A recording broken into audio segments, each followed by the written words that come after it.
अभी क्योंकि हम पिछले 10 सालों से सबका सैनिक संघर्ष कमेटी में तन मन धन से काम कर रहे हैं और बहुत ही जुनून से हमने काम किया है, संघर्ष किया पूर्व सैनिकों के मान और सम्मान स्वाभिमान के लिए। अब ये जो मांग पत्र है ये सबका सैनिक संघर्ष कमेटी हरियाणा की तरफ से जा रहे हैं। ये रजिस्टर्ड संस्था है और ये हमारी जो प्रधान है अभी, क्योंकि सबका सैनिक संघर्ष कमेटी में बहुत सारी बदलाव भी हो चुके हैं, तो उसके बारे में भी शाम को मैं हो सका तो बताऊंगा या आज ही बताऊंगा। ये वीडियो तो क्योंकि कल डालूंगा मैं।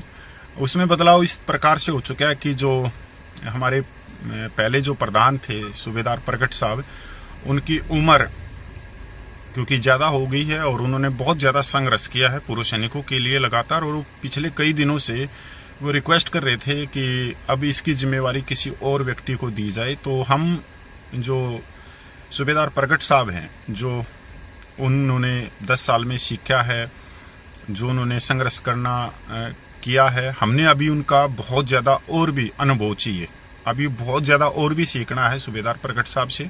तो हम उनको एकदम तो हम उनको रिक्त नहीं कर सकते किसी पद से, और हमने बड़ी रिक्वेस्ट करके उनको, जो भी हुई है नेशनल सबका कमेटी की मीटिंग 2 दिन पहले, तो हमने उनको मार्गदर्शन में डाल दिया है, सूबेदार प्रगट साहब को मार्गदर्शन में डाल दिया है। और उनकी जगह अब जो सबका सैनिक संघर्ष कमेटी नेशनल के जो प्रधान है वो नायक सुरजीत जी अपने पंजाब से हैं। पहले वो यूथ थे, सबका सैनिक संघर्ष कमेटी यूथ प्रधान थे, तो अब उनको बड़ी जिम्मेवारी दे दी है और उनको प्रधान बना दिया गया है नेशनल का। उसके बाद में हमारे जो जनरल सेक्रेटरी थे नायक हरपाल जी, उनका स्वास्थ्य ठीक नहीं रहता, उन्होंने भी रिक्वेस्ट करी थी कि अब जनरल सेक्रेटरी के पद पे किसी और को लेके आया जाए। तो अभी भी हम उनसे रिक्वेस्ट कर रहे हैं कि वो जनरल सेक्रेटरी के पद को संभालें। जब तक उनका स्वास्थ्य ठीक नहीं होता तब तक JW नलिन तलवार इस जिम्मेवारी को निभाएंगे और नायक हरपाल वहीं पे रहेंगे। और दूसरी तरफ अब जब हम नायक हरपाल जी हैं, हम तो यही कहते हैं कि वो जनरल सेक्रेटरी बने रहें। अगर वो बोलते हैं स्वास्थ्य कारणों का हवाला देते हैं तो फिर हम JW नलिन तलवार को सिफारिश करेंगे कि वो सबका सैनिक संघर्ष कमेटी नेशनल जनरल सेक्रेटरी का ओहदा लें और पूर्व सैनिकों का मार्गदर्शन करें।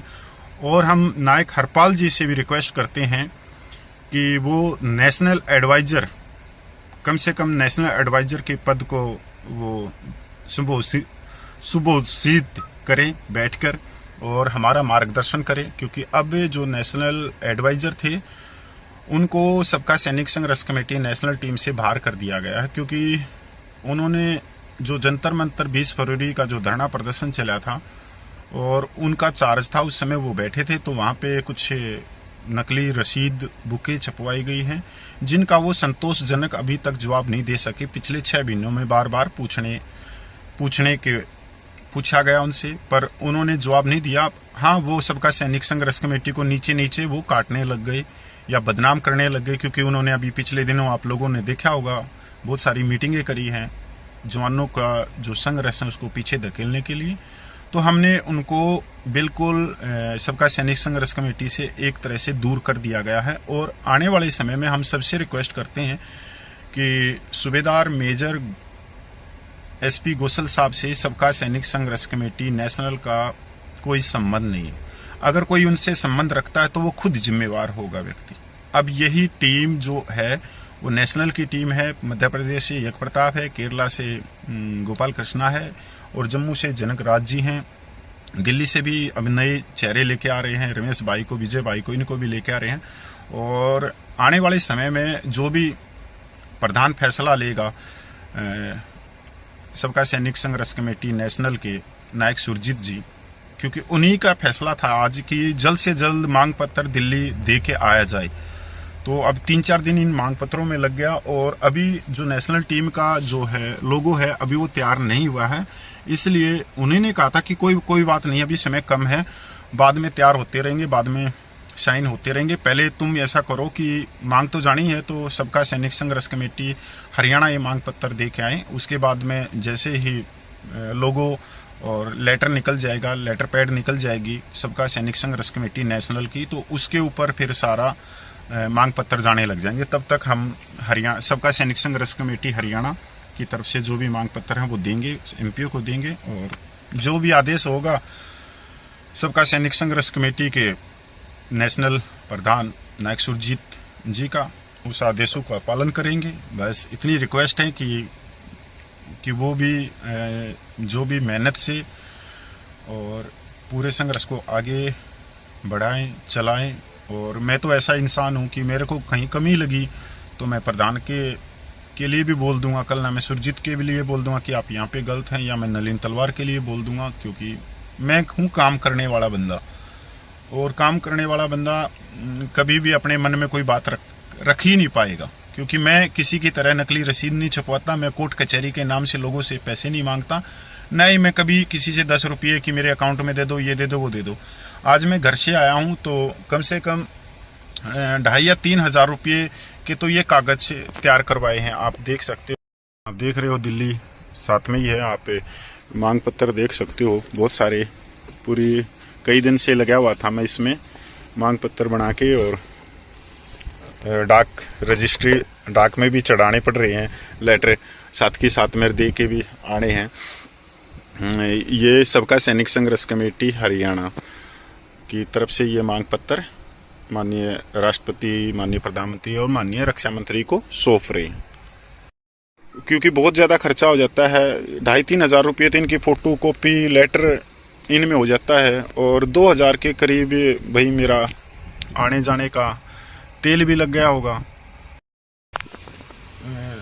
2,000 से ऊपर का मेरा तेल भी लग गया होगा, और मैं कुछ चाय पानी भी पी लूँगा, 150 वहाँ भी है, मतलब थोड़ा नहीं तो 5,000 रुपया एक दिन का खर्चा हो गया आज। ये खर्चा मैंने किसी से नहीं लिया कि कोई मेरे को सबका कमेटी दे रही है, नहीं, मैं अपनी पेंशन से ही करता हूँ, मैंने आज तक नहीं लिया। और पिछले 4 या 5 साल से मैं जब भी कोई मांग पत्र आता है पंजाब से, मैं वही दिल्ली पहुँचा के जाता हूँ, और अपने खर्चे पे, अपने उस पे। और इससे पहले 8-9 साल नलिन तलवार जी जितने भी तरन से जो मांग पत्र निकलते थे वो अपनी गाड़ी के खर्चे पे और यहाँ मांग पत्र देने के लिए आता था। ये हमारा एक नैतिक कर्तव्य भी है, क्योंकि हम पूरे देश के पूर्व सैनिकों की आवाज़ उठा रहे हैं और नज़दीक हैं। अब आप कहोगे कि दिल्ली वाले क्या करें, दिल्ली वाले पूर्व सैनिक, दिल्ली वाले जो संस्थाएं हैं वो सिर्फ तोड़ फोड़ में रहती हैं। वो कोर्ट कचहरी के नाम से जवानों की जेब काटती हैं कि तुम मेरे पास में आ जाओ, मैं तुम्हारे को एक्सपे को 6200 करवा दूंगा, कम्यूटेशन को 11.5 साल में बंद करवा दूंगा, मिलिट्री सर्विस पे 15,500 करवा देंगे, आरोपी की विसंगतियाँ दूर करवा देंगे। तो ये इनकी एक दुकानदारी है जो दिल्ली की जितनी भी संस्थाएं हैं, मैं तकरीबन इन सबको जानता हूँ। ये दिल्ली में रह के भी ये पूर्व सैनिकों की बात नहीं करते।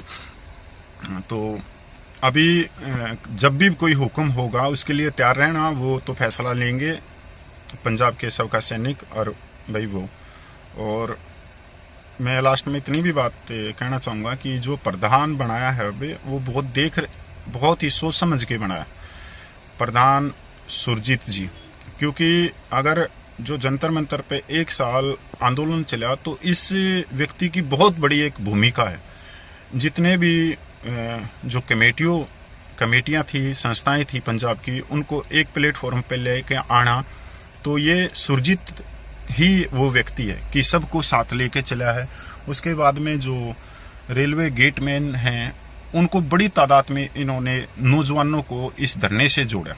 आपने देखा होगा नौजवान इस धरने से सबसे ज़्यादा जुड़े हैं, जबकि वो रोज़गार भी करते हैं, सब कुछ। तो इसका सारा से नायक सुरजीत को ही जाता है। अब हम कहें कि हमने जोड़ा, नहीं, क्योंकि उन्होंने हर एक कमेटी के अध्यक्ष को मान सम्मान देते हुए पूर्व सैनिकों की जायज़ मांगों के लिए उन अध्यक्षों को आगे लेके आए और उनका मान सम्मान किया और धरने को लेके चले। इसलिए नायक सुरजीत जी हैं, वो हैं इस पद के लायक हैं वो, क्योंकि वो सबको साथ लेके चल सकते हैं। मेरे में भी बहुत सारी कमी हो सकती है, नलिन तलवार में भी बहुत सारी कमी हो सकती है, नायक हरपाल जी में भी बहुत सारी कमी हो सकती है, पर सुरजीत में जो है ना, अच्छा बंदा। जय हिंद, वंदे मातरम, जय भारत।